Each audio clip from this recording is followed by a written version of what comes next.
Everything you need to know before watching Spider-Man Brand New Day. Yes, I know the movie comes out in less than a week. We gotta lock in. If I leave something out, it means it's not that important for you to know. We're gonna be going through every single Tom Holland appearance throughout the MCU. Okay, so following the Battle of New York, I'm assuming you've seen the first Avengers, the city of New York is left pretty devastated. So a bunch of vigilantes start popping up because there is an uproar of underground criminal organizations, including The Hand. More on them later, but we end up seeing more people like Daredevil, Punisher, the Defenders, and the friendly neighborhood Spider-Man, who at some point gets bitten by a radioactive spider. You know the story. Tony ends up discovering Peter Parker Tom Holland because he's posting videos of himself doing heroing shit around the city. That's you, right? Tony wants to recruit him during the events of Captain America Civil War. I gotta take the blazer off, it's getting a little hot, hold on. Okay, so Tony and Captain America, they are having a little bit of a tussle. Iron Man recruits Tom Holland to be on his side of the battle. This is when Spider-Man is first introduced into the MCU, which was pretty freaking epic. He literally catches Captain America's shield. He goes up against Sam Wilson and Bucky. It was awesome. Also worth mentioning that there is no Uncle Ben. We don't know what happened to him. We're assuming he died at some point, but there is an Aunt May for now. Okay, so this leads us into Tom Holland's first solo movie, Spider-Man Homecoming, where the big bad is Vulture. Now, in this movie, I'm not gonna lie, Peter spends most of the time just getting bailed out by Tony Stark. However, this is the youngest iteration of Spider-Man Peter Parker we've ever seen. I think he's about 14 in this movie. He's very young. He's very new. Being a superhero, just being Spider-Man. He learns a lot in this movie. It's a very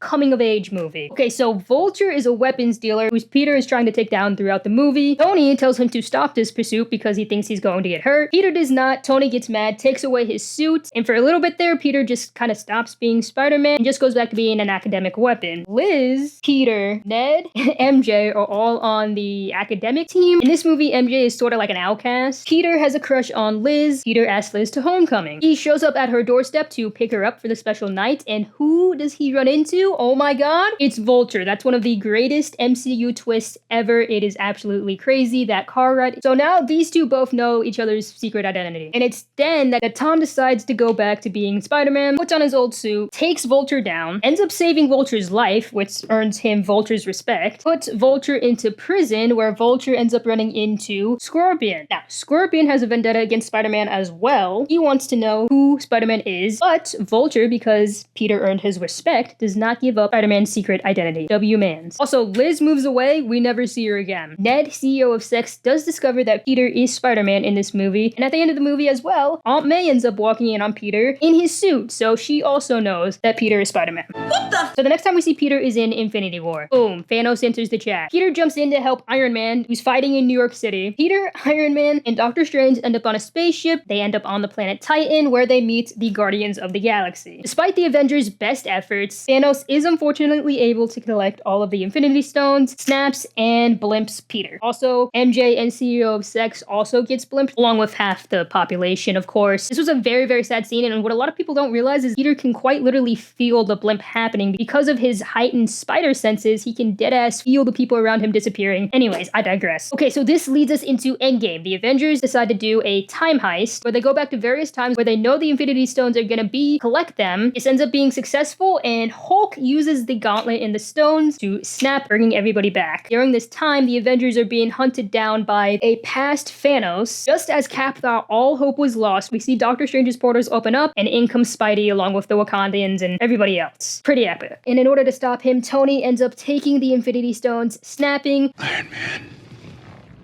destroys Thanos and his army, but ultimately ends up dying. R.I.P. Tony. We'll probably never see him again, right? Far from home, Mysterio enters the chat. Tony Stark's greatest hater, and in fact, he's the leader of the club. As an ex-Stark employee who feels burned by Tony, Mysterio is essentially posing as a superhero using his drones to create these various illusions to trick people in which he can swoop in and save the day. This is my least favorite movie of the trilogy, so I'm literally just giving you exactly what you need to know. Peter discovers that Mysterio is LARPing, and Mysterio gets taken out by one of his own drones, which was miscalculated, but not before leaving behind a message in which he frames Peter for not only his death, but the destruction that he causes in London. Also, it's in this movie that MJ and Peter finally get together, and all along, guess what? She's known this whole entire time that Peter is Spider-Man because it's very obvious. He disappears all the time. He's, you know, in places he shouldn't be. Yeah, anyways, love this trio. Also, Mysterio exposes Peter's identity, so now everybody knows that Peter Parker is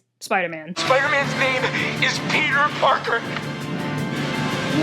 No Way Home. The charges against Peter are dropped thanks to New York City's greatest lawyer, Matt Murdock, aka Daredevil. However, life is still very crazy for Peter, MJ, and Ned, or anybody really who is associated with Peter because, again, everybody knows he's Spider-Man. They're basically treated like the Kardashians, okay? To the point where all three of them actually get rejected from MIT. Desperate to undo all of this, Peter goes to Doctor Strange. He asks Strange to cast a spell that essentially makes everybody forget that Peter Parker is Spider-Man, but in doing this, he is giving Doctor Strange all of these commands as Strange is casting the spell. This causes him to mess up the spell and ends up breaking the multiverse, allowing anybody who knows Peter Parker is Spider-Man to enter their universe, including but not limited to every single live-action villain we've ever seen. I don't know if you can tell, but my printer ran out of ink, so that is why we only have Green Goblin up here. Peter decides to try and help these villains, knowing that if he just simply sends them back to where they came from, they will most likely just die. But unfortunately, Norman's voices are way too loud. Green Goblin enters the chat, and Aunt May gets severely hurt. She gives Peter the iconic line, "You have a gift. You have power. With great power,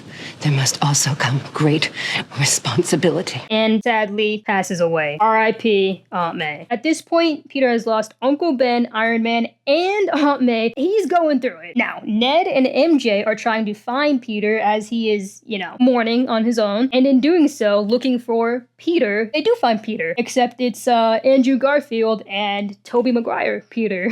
So the three Spider-Man team up and decide to finish curing the villain. Green Goblin almost kills MJ. Andrew Garfield catches her. It's a very great moment. Peter almost kills Norman because obviously he's filled with vengeance. He just wants to avenge Aunt May. He almost loses control, but then the other Spider-Men step in and stop him from doing so. It's at this point that the spell that Doctor Strange casted is very much out of control, so Peter goes to Strange and asks him to cast one more spell, only this time making everybody forget Peter Parker. Everyone returns to their respective universes, and Peter promises to come find Ned and MJ and explain everything. "I'm gonna come and find you, and I'll explain everything." Except he doesn't, because he sees how happy they are that they both got into MIT, and he figures they might just be better off without him. The movie ends with Peter being truly alone while still fighting crime throughout the city. Okay, so now I'm just gonna go over everybody we see in the trailer and kind of explain their significance to the plot of the movie, or at least what we know was going on in Brand New Day thus far. We see the Punisher in the trailer. We know that him and Peter are gonna be teaming up to essentially take down, I'm assuming, Sadie Sink's character. We do not know who Sadie Sink is playing yet, but it is very heavily rumored that she is playing Jean Grey. We also see Bruce Banner, aka the Hulk, in the trailer. We know that Peter goes to him for help on his mutating issue. After the events of Endgame, Hulk actually creates an inhibitor device which allows him to stay in his human form. Also in the trailer, we see that inhibitor device is broken, in which we see the return of Savage Hulk. I don't actually have a picture of the hand. Again, my printer ran out of ink. But the hand is an ancient mystical ninja death cult and criminal organization who somehow learned how to cheat death. Daredevil Matt Murdock, who you might recognize from No Way Home, has had a lot of run-ins with the hand, actually. And guess what? Where do we see Peter fighting the hand? In a prison. Where is Matt Murdock Daredevil after the events of Born Again Season 2? Prison. This means, although it is not confirmed, but I'm personally theorizing that we may see a Daredevil Spider-Man team-up. Don't have a picture of Tombstone either. He has superhuman strength, durability, razor-sharp teeth, actually. He often operates very similar to Kingpin as a New York City underground crime boss. Scorpion, who again, you might recognize. Again, he's got it out for Peter. He's out for vengeance. We see him in the trailer, fully suited. That suit is awesome. Also, back to Sadie Sink. The main reason people are theorizing that she is playing Jean Grey is because we see her use mind control powers in the trailer. We see her literally take control of just random strangers on the street. Also, we see Tremel Tillman's character, who again, is not pictured, but he is basically an anti-mutant figure and the head of Department of Damage Control. Again, it's theorized that he is going after Jean Grey. Another thing, not pictured, MJ's new boyfriend, Paul. All my homies hate Paul. Funny enough, a lot of people are theorizing that Paul might actually be Boomerang. Now, Boomerang is a former MLB player turned mercenary who uses evil trick Boomerang. And lastly, not pictured, but seen in the trailer, Tarantula. This is the most of Spider-Man's rogue gallery we've ever seen. So yeah, that's everything you need to know going into watching Spider-Man Brand New Day, which does come out the week that you're seeing this most likely. Let me know how I did in the comments recapping Tom Holland, Peter Parker's entire story thus far in the MCU. Probably did miss a lot of things, to be honest, but you should definitely have the basics and be able to go into that movie and know what the heck is going on for sure. Leave a like if you enjoyed. Let me know if you guys want to see more videos like this. And as always, I will see you guys in the next one. Much love. Peace.